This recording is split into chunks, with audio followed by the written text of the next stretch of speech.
దేశంలో ముస్లింలను ఎగతాళి చేస్తున్న విధానం రాజ్యాంగానికి, దేశభక్తికి విరుద్ధం. వందల సంవత్సరాలుగా ఎంతో త్యాగం చేసిన సమాజం ఎప్పుడూ ఏమీ తీసుకోలేదు. అలాంటి సమాజాన్ని ఎగతాళి చేయడం సరైనది కాదు అని సమాజ్వాదీ పార్టీ ఎంపీ మొహిబుల్లా నద్వీ తాను పార్లమెంట్లో చేసిన ప్రకటనపై వివరణ ఇవ్వాలని కోరారు. భారతదేశంలోని ముస్లింలు ప్రభుత్వ దౌర్జన్యాలు మరియు అన్యాయాలకు వ్యతిరేకంగా జిహాద్ చేయవలసి ఉంటుందని ఆయన గతంలో చేసిన వ్యాఖ్యలపై तीव्र विमर्शలు వచ్చాయి। वक्फ अमेंडमेंट बिल जेपीसी कमेटी बनाई थी, जिसमें हमारी पार्टी ने पहले ही कहा था कि सरकार की नियत और नीति दोनों ही सही नहीं है।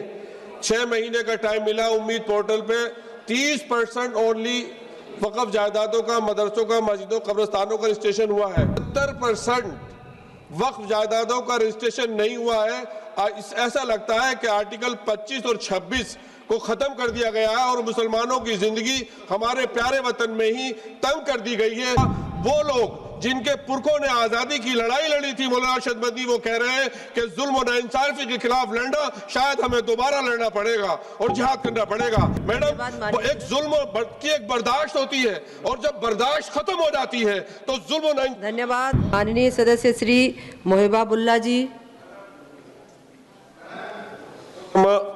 स्पीकर साहिबा, मैं आपके तवज्जुह से एक बहुत ही अहम मुद्दे की तरफ आपकी तवज्जो दिलाना चाहता हूं।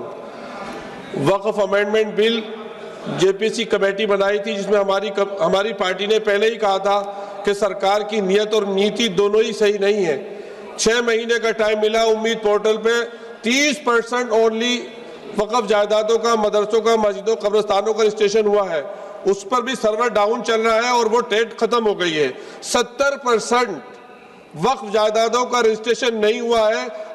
ऐसा लगता है कि आर्टिकल 25 और 26 को खत्म कर दिया गया है और मुसलमानों की जिंदगी हमारे प्यारे वतन में ही तंग कर दी गई है, जिसकी वजह से माननीय स्पीकर साहिबा, वो लोग जिनके पुरखों ने आजादी की लड़ाई लड़ी थी, मौलाना अरशद मदनी, वो कह रहे हैं कि जुल्म और नाइंसाफी के खिलाफ लड़ना शायद हमें दोबारा लड़ना पड़ेगा और जिहाद करना पड़ेगा।